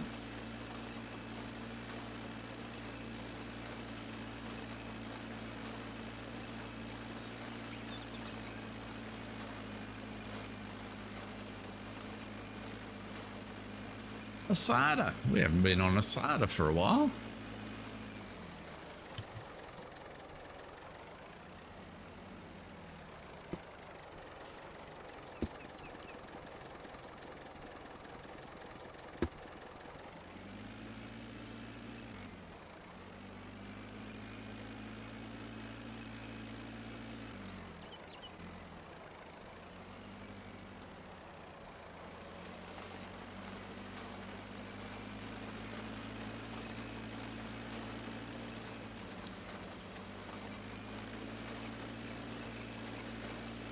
Yeah, I think I always smile at the YouTube stats. I reckon you could do yourself your head in seriously trying to guess what the stats were telling you,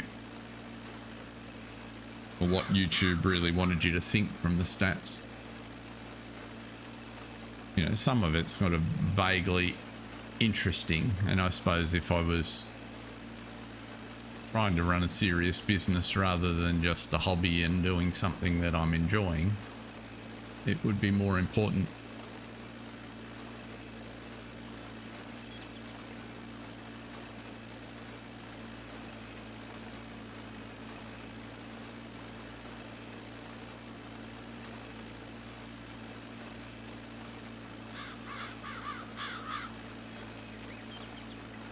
My background is just such that it's like, it's nice having a measure to know whether you're, for your own satisfaction, whether you're improving, and I'll use that in the most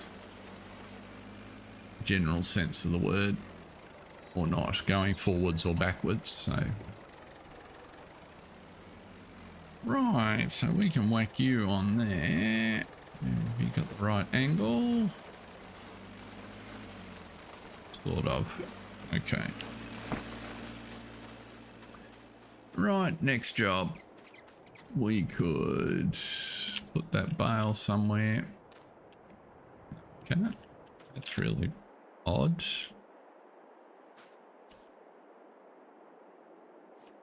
How bizarre. I cannot pick that bale up.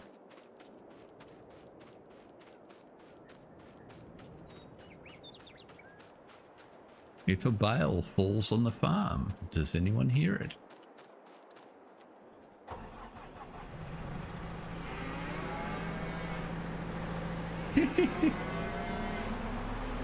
It probably was cranky.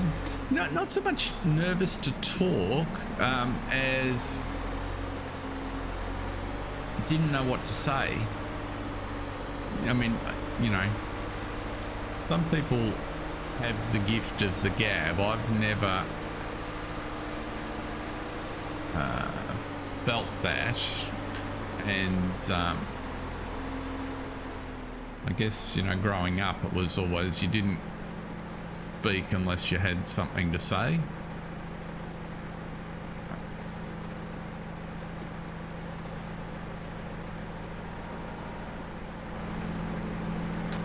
And so on here, when you're trying to fill space and there's stuff going on in my head, there's always a million things going on in my head. That doesn't mean the thoughts are connected or they turn into words very well. So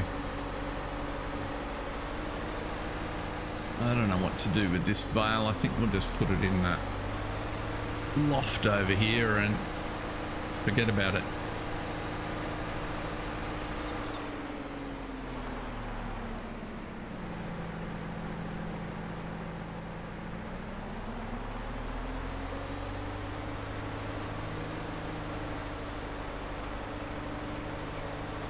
And it is quite a different medium because you don't get so I've done plenty of public speaking over my career, and you know, meeting with different people professionally and all sorts of things. And you get lots of cues. You know, you get body language and all sorts of things. If you say the wrong thing, it's pretty obvious if you're paying attention. You know, though, whereas on here, if people are doing their own thing, which is, you know, great, and so chat's not necessarily lighting up, then it's really hard to get a cue about, are you talking about something interesting? You're not talking about something interesting? Did you say something that people didn't like? You got no inputs at all. You know, the only input you get is your little screen from YouTube, which says, oh, all of a sudden half your viewers disappeared, and it's like, was it something I said? So it really is an unusual medium. Oh yes, I don't want to pretend I didn't get nervous public speaking, but you know, after a while, it's one of those things. It's a skill like anything else. You can practice, and if you know what you're talking about, it makes an enormous difference. If you're uncertain about whether you know what you're talking about, it's very, very hard. So I've always found the most difficult public speaking engagements, so standing up to thank the people or introduce people that you don't know, I always find difficult because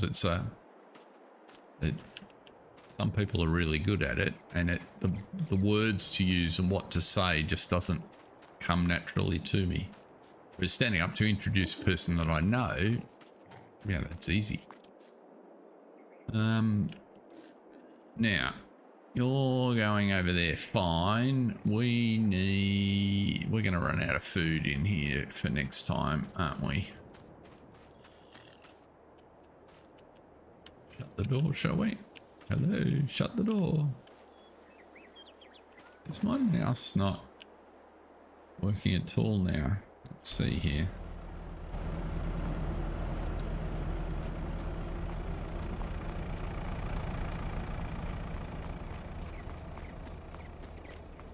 Let's find out. Okay, I've got my mouse back. That was really odd. There is definitely a mod conflict floating around somewhere in my usability mods. No? There it is. Right. Now, what was I coming to look at? They're not going to completely run out of food, but they will run out of protein food, which means we need some pig food from the store.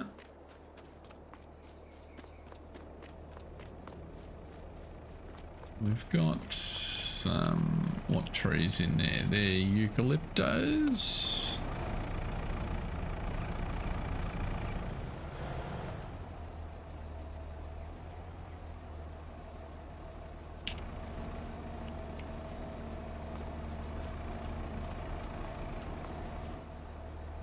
You can go there. Honey. We'll do that later. Let's send you to the store and you can pick up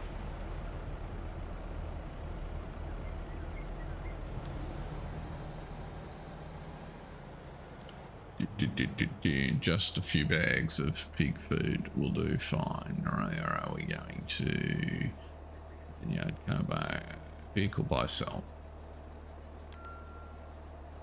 What do you mean you can't reach vehicle buy sell? Which, what? That's better. Okay. Thanks for spending time with us, Tanner. Really appreciate it. See you next time. We'll be back on in 3 days' time to progress activities here. Hopefully we'll get sort out enough money there or thereabouts to be able to buy the sugar mill over there, which will produce us the beet pulp, another ingredient for feeding the pigs. And thereafter we'll be looking to expand the fields. So but we'll be back in 3 days' time for sure. Oh, that's what we needed to do. We need to make a mix for the cows, don't we? That might be how we start out next time, actually, looking at the clock, because Tanner has reminded me I've got a couple of chores that I need to do this morning. So next time we come, we will make a mix for the cows. We'll get it started.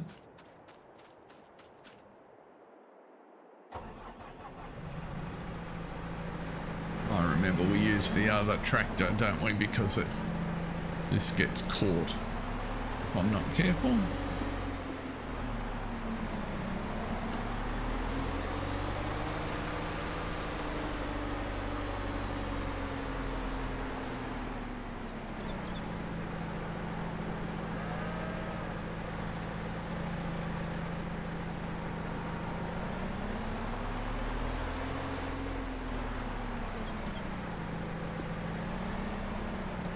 Reach over the high side.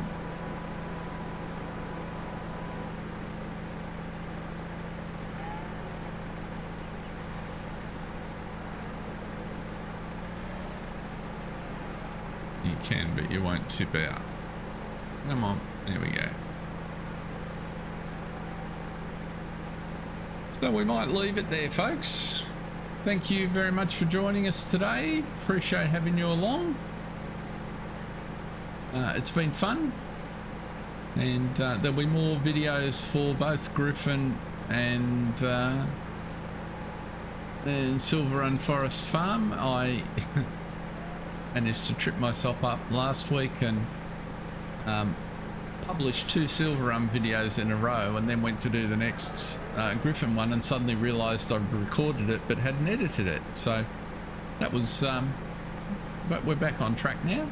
And of course, the Oaks will be coming again next week. So hope you've enjoyed it. Thanks for coming, and we'll see you next time. Stay safe. See ya.